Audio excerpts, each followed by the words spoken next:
আসসালামু আলাইকুম, কেমন আছেন সবাই? আশা করছি যেখানে আছেন সবাই ভালো আছেন। লঞ্চ করে দিল মোটরোলা মোটো G13। হ্যাঁ, মোটরোলা G13 যে প্রসেসর ইউজ করা হয়েছে মিডিয়াটেক হ্যালো G85, যেটা 12 ন্যানোমিটার প্রসেস হয়েছে।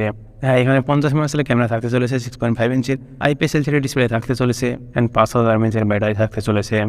হ্যাঁ, এই ফোনটি আমাদের ইন্ডিয়ায়ও খুব তাড়াতাড়ি লঞ্চ করতে চলেছে। এটা একটি লো বাজেট ফোন হতে চলেছে। চলুন ফোনটি সম্পর্কে কিছু বিস্তারিত আলোচনা করে আসি। মোটরোলা G13 এর বক্সটি আপনারা দেখতেই পাচ্ছেন।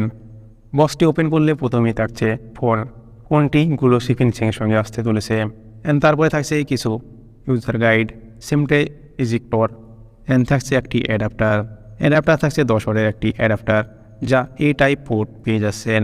অ্যান্ড তারপরে বক্সে কন্টেন্ট থাকছে সি টাইপ টু এ টাইপ পোর্ট। আর কিছু নেই, এগুলো রয়েছে বক্সের মধ্যে।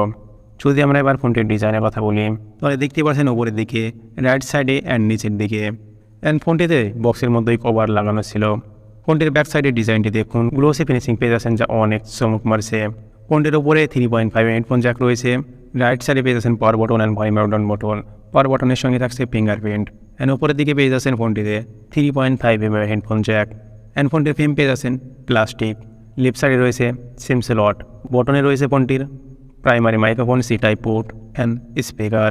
হ্যাঁ, এই ফোনটি পোকো C55 সঙ্গে কম্পেয়ার করতে চলেছে, যেখানে প্রসেসর সেমি প্রসেসর পেয়ে যাচ্ছেন। অ্যান্ড এখানে দুটি সিম অ্যান্ড একটি মেমোরি কার্ড ইউজ করতে পারবেন।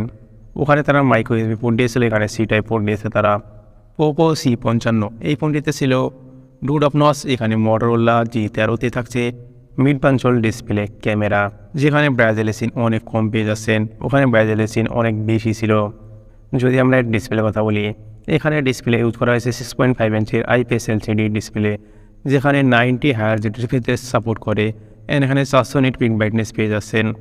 ডিসপ্লে এখানে HD+ ডিসপ্লে থাকতে চলেছে। এখানেও ইউজ করা হয়েছে প্রোটেকশন পান্ডা গ্লাস, যা ডিসপ্লে ঠিকঠাক অ্যাভারেজ রয়েছে। 15,000 প্রাইজের মধ্যে এই ফোনটি আসতে চলেছে। এক্স্যাক্টলি এর প্রাইস কত হতে চলেছে এখন বলা যাচ্ছে না। এখানে পিপিআই ডেনসিটি থাকছে 270 পিপিআই ডেনসিটি। এখানে সফটওয়্যার কথা যদি বলি, তাহলে অ্যান্ড্রয়েড 13 MIUI 5.0 থাকতে চলেছে। এখানে প্রসেসর ইউজ করেছে মিডিয়াটেক হ্যালো G85, যেটা 12 ন্যানোমিটারের প্রসেস হয়েছে। এটি হায়ার স্পিড পেয়ে যাবেন 2.0 GHz। এখানে জিপু থাকছে Mali G52 MC2। এই ফোনটি লো বাজেটের ফোন, তাই প্রসেসর বেটার প্রসেসর পেয়ে যাচ্ছেন। যদি 12,000 প্রাইজের মতো লঞ্চ করে, তাহলে অলটা বেস্ট ফোন হতে চলেছে। আর যদি তার উপরে লঞ্চ করে, তাহলে একটু হয়তো নিরাশ করতে চলেছে ফোনটি। তবে এখানে ডে টু ডে ইউজে কোনো সমস্যা হবে না, গেম খেলতে পারবেন, কোনো ফ্রেম ড্রপেরও সমস্যা আসবে না লো লেভেলে। এখানে মাইক্রো এসডি কার্ড ইউজ করা হয়েছে। 64GB 4GB পেয়ে যাবেন ইন্টারনাল স্টোরেজ, 128GB 4GB দুটি ভ্যারিয়েন্টে লঞ্চ হতে চলেছে ফোনটি। হ্যাঁ, এই ফোনটি ইতালিতে লঞ্চ করেছে। এখানে যদি ক্যামেরার কথা বলি, তাহলে ব্যাক সাইডে 3টি ক্যামেরা থাকতে চলেছে, 50+2+2, যেটা মেন ক্যামেরা 50 মেগাপিক্সেলের। সেখানে 1.8 আপারচার পেয়ে যাচ্ছেন অ্যান্ড পিডিএফ মোড পেয়ে যাচ্ছেন, অ্যান্ড 2 করে মাইক্রো অ্যান্ড ডেপ পেয়ে যাচ্ছেন, যেখানে 1080p 30 fps রেকর্ডিং করতে পারবেন। হ্যাঁ, এই ফোনটি ইতালিতে লঞ্চ করেছে। এখানে যদি ক্যামেরার কথা বলি, তাহলে ব্যাক সাইডে 3টি ক্যামেরা থাকতে চলেছে, 50+2+2, যেটা মেন ক্যামেরা 50 মেগাপিক্সেলের। সেখানে 1.8 আপারচার পেয়ে যাচ্ছেন অ্যান্ড পিডিএফ মোড পেয়ে যাচ্ছেন, অ্যান্ড 2 করে মাইক্রো অ্যান্ড ডেপ পেয়ে যাচ্ছেন, যেখানে 1080p 30 fps রেকর্ডিং করতে পারবেন। সেলফি ক্যামেরায় 8 মেগাপিক্সেলের সেলফি ক্যামেরা ইউজ করা হয়েছে 2.0 আপারচারের সঙ্গে। এখানেও 1080p ভিডিও রেকর্ডিং করতে পারবেন, যা পোকো C55 থেকে বেটার হতে চলেছে।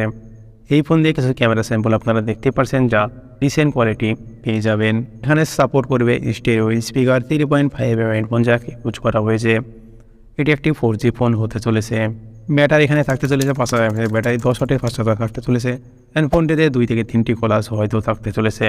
যাই হোক, ফোনটির ডিজাইনটি ভালোই ডিজাইন ছিল, কেননা ব্যাক সাইডে গ্লোসি ফিনিশিং ছিল। আবার রেডমি নোট 12 মতোই এর ক্যামেরা মডেল ছিল। ভিডিওটি কেমন লেগেছে অবশ্যই নিচে কমেন্ট করে জানিয়ে দেবেন আপনাদের মূল্যবান মতামত। আর ভিডিওটিকে যদি ভালো লাগে, তাহলে একটি লাইক তো করবেন, তার সঙ্গে সঙ্গে বন্ধুদের মাঝে ভিডিওটিকে শেয়ার করে দেবেন। আর যদি এখনও পর্যন্ত সাবস্ক্রাইব করে না থাকেন, তাহলে সাবস্ক্রাইব করে নিন প্লিজ, কেননা এই চ্যানেলে এইরকমই কন্টেন্ট আসতে চলেছে নেক্সট টাইম। সো ভালো থাকবেন, সুস্থ থাকবেন বন্ধুরা সবাই।